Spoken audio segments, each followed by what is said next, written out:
I have handled bodies my entire adult life, and I never once mistook the dead for the living. 30 years as county coroner has a way of sanding down your nerves. I know the weight of a cadaver when the gurney wheels lock against the tile. I know the chemical tang of formalin seeping into gloves. I know the silent company of drawers lined up like unblinking witnesses. That's the work. That's what I've always done, which is why what happened 2 weeks ago unsettles me in a way I can't explain. The man came in on a Thursday evening, after a rollover on Route 16. Mid-40s, chest crushed by the steering wheel. The paramedics did what they could, but by the time he reached us, there was nothing left to save. We logged him, tagged him, and I wheeled him into the autopsy suite myself. The room smelled faintly of bleach and something metallic from the earlier case. The clock on the wall read 11:42 p.m.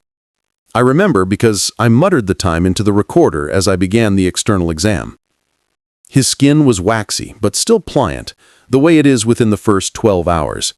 When I made the Y incision, Mason Dyer, my tech, always trying to crack a joke when silence gets heavy, said, "Guess he won't be driving again." I didn't respond. I was concentrating on separating the ribs, the rattle of the bone saw filling the room. Nothing unusual, just procedure. But when I leaned in with the pen light to check the eyes before removing the brain, I swear the lids twitched. A small flutter, the sort you see in sleep. I told myself it was residual nerve firing. Happens sometimes. Mason noticed my pause.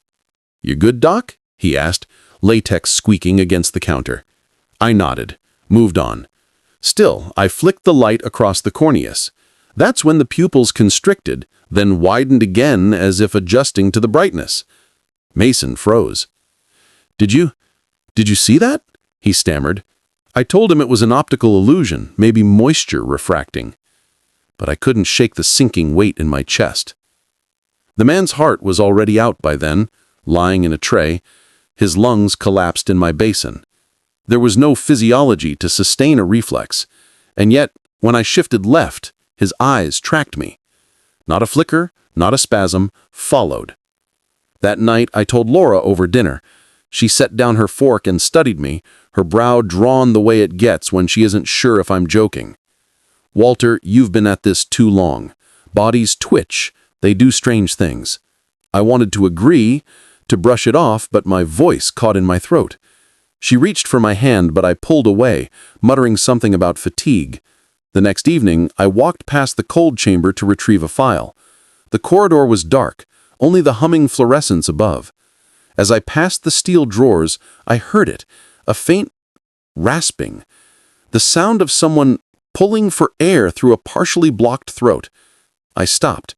The hum of refrigeration units pressed around me, then the sound stopped. I opened the chamber, stood staring at the rows, all sealed, silent. On Monday, Detective Carla Hayes came down to review an interrelated case.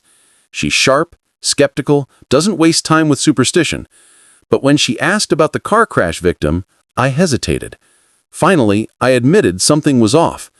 She raised an eyebrow and insisted on seeing the body herself. Mason was there too, uneasy but curious. We pulled the drawer. His chest cavity was sutured shut, his scalp stitched neatly from the cranial removal.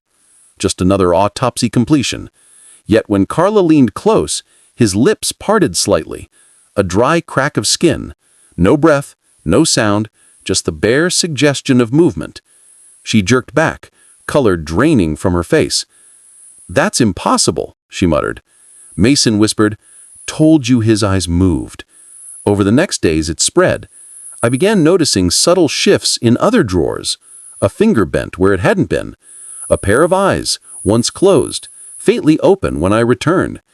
At first, I thought I was misremembering, that fatigue was warping routine.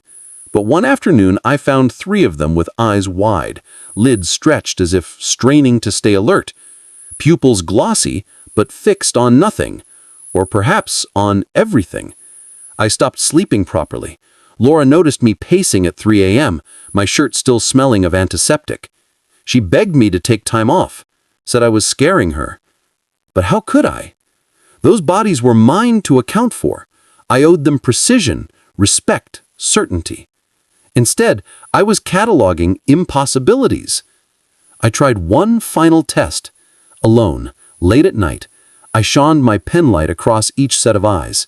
Some stayed dull, but one, the car crash man, contracted again, pupils narrowing like any living patient under exam.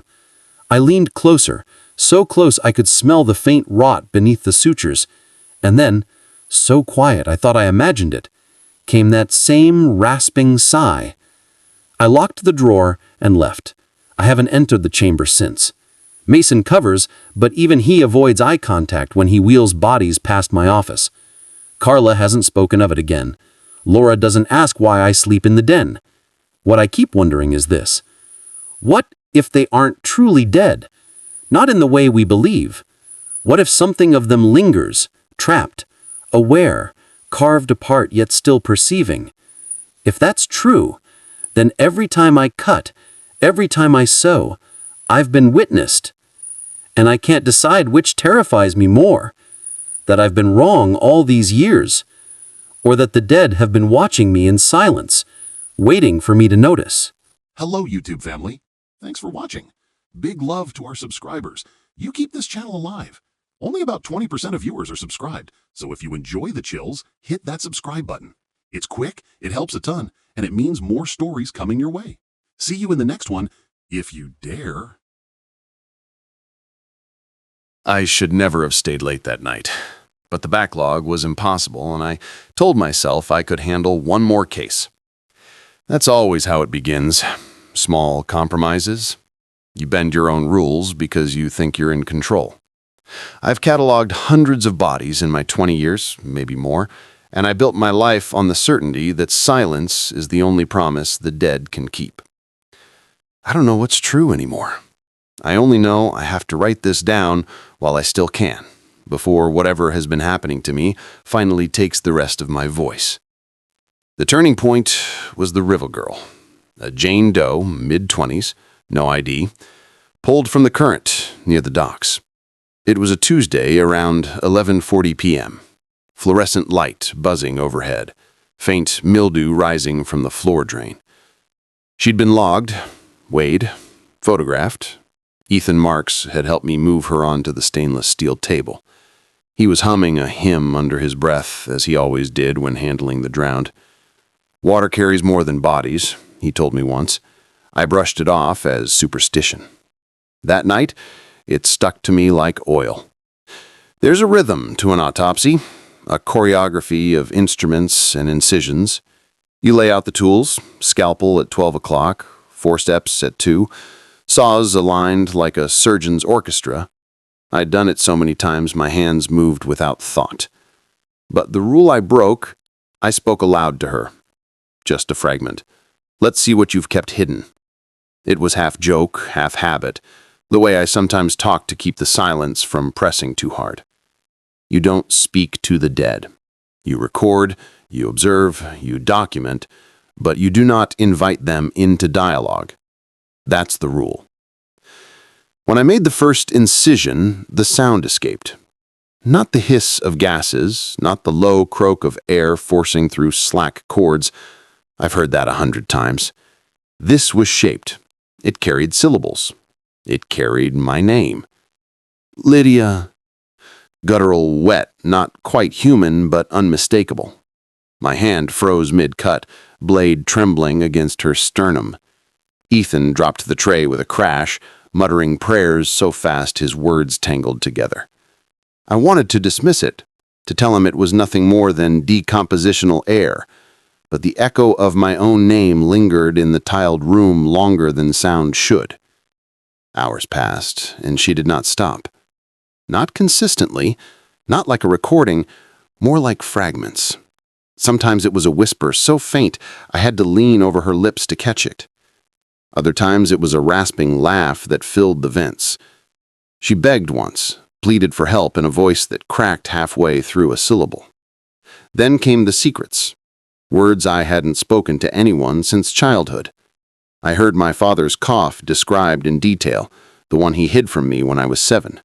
I heard the name of a case I never solved, a boy found in a motel room 2 towns over. She told me where his locket had fallen, and I had never written that down. Janice Holloway, our secretary, came in to bring paperwork, and she heard it too. She froze with the folder clutched to her chest, eyes wide, lips bloodless. Did she just, was all she managed before bolting back to her desk. After that, she wouldn't meet my eyes. Later, Captain Decker stormed in, demanding explanations. He leaned over the table, glaring at me as if I were staging some grotesque performance. The body lay silent, lips sealed in that pale blue stillness. He told me if I couldn't keep control of my morgue, he'd find someone who could. But it wasn't just her. That was the part no one else stayed long enough to notice. Once the river girl's voice began, the drawers along the west wall started to breathe. Not loudly, just the faintest murmurs, like air through vents, except the cadence was unmistakable. Words hidden under white noise. I'd pause, scalpel in hand, and hear my name sifted from the metal, as if the refrigeration units themselves had learned how to shape sound. I tried to keep working, tried to cling to procedure. But with each autopsy I performed after, something drained from me.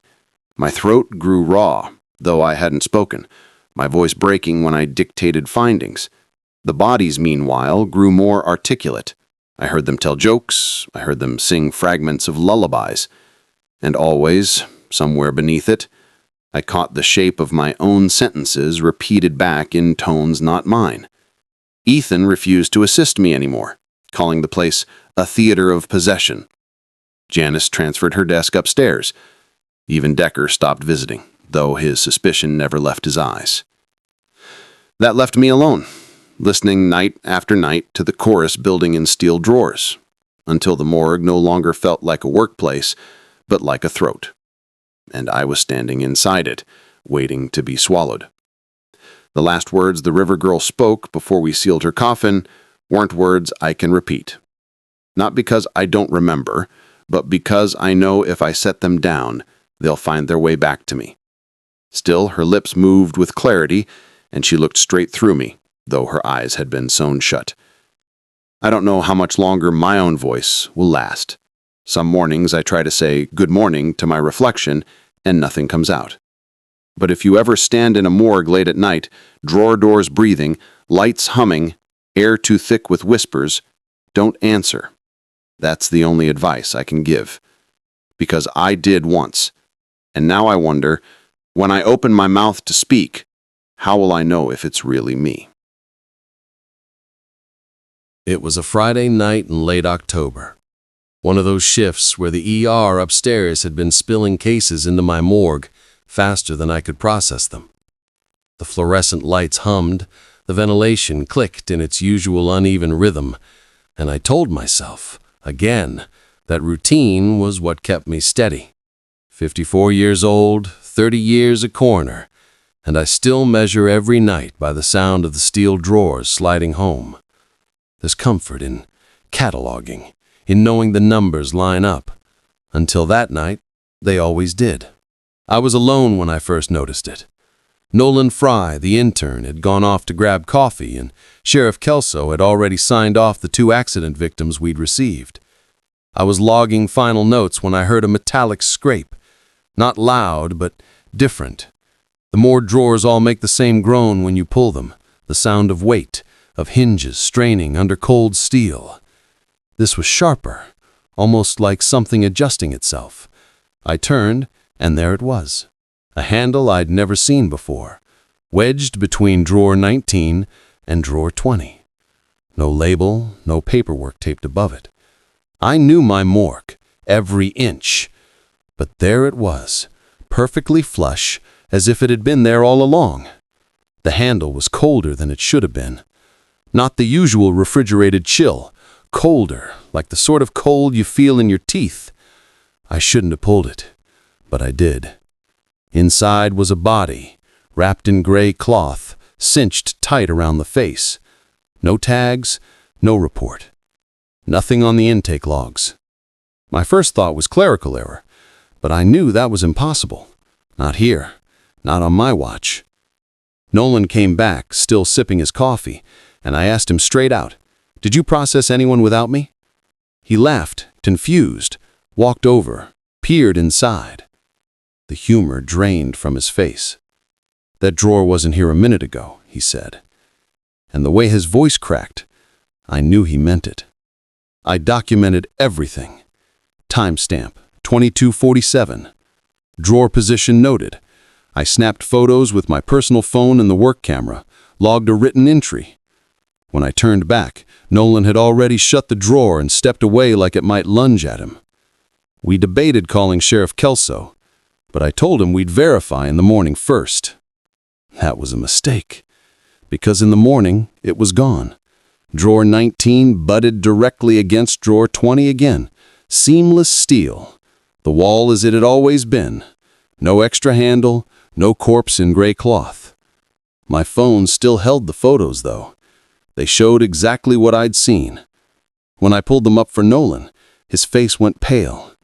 He told me not to show them to anyone, that maybe we'd just been too tired. I wanted to agree. God, I wanted to. But then Gerard Collins, the retired coroner, stopped by one afternoon. He was dropping off old case files and lingered longer than usual. When I let slip something about a drawer that doesn't belong, his eyes narrowed. He didn't laugh. He just said low, "Some morgues hold more than the dead." Then he left without another word. I tried everything. I reviewed security footage, but at 22:47 each night the cameras flickered. Just a blink, 2 seconds lost, and when the feed cleared, the drawer was there. I cross-checked intake records. Flawless. No errors, no unlogged bodies. It left no trace except what I carried in my notes and photos. The worst came last week, Friday again. The drawer slid open on its own, screeching against the rails. My hands shook as I forced myself to look, and I saw me, my own body, pale, jaw slack, a faint bruise along the temple. I staggered back, nearly collapsing against the exam table. Every detail exact. The small scar on my wrist from a childhood accident. The mole near my collarbone. I was staring at myself, laid out like any other case. I shut the drawer so hard the clang echoed through the entire hall. My ears rang. My teeth ached. I told myself it was stress, a trick of exhaustion. But the photos on my phone, when I dared to check, matched. I haven't told Anna, haven't told Sheriff Kelso. What would I even say? The morgue showed me my own body? They'd have me committed. But I know what I saw, and I know how the others always arrived, sooner or later. So I write this down now, not for sympathy, not even for answers, but as record. Because if the pattern holds, then you'll see me next, delivered through those swinging morgue doors, tagged and logged like any other. Maybe by then the drawer will vanish for good. Maybe it's only here to show me the inevitable. What unsettles me most isn't the sight of myself. It's the silence afterward. No voices, no machines, just the hum of the refrigeration, as if the morgue itself is waiting. If you've made it this far, tell me, what would you do if the place you trusted most to keep order revealed a door that shouldn't exist? Would you pull it open, or would you walk away? See you in the next one, if you dare. And sometimes when the lights cut out for just a second, I swear I hear the drawer sliding open again, waiting.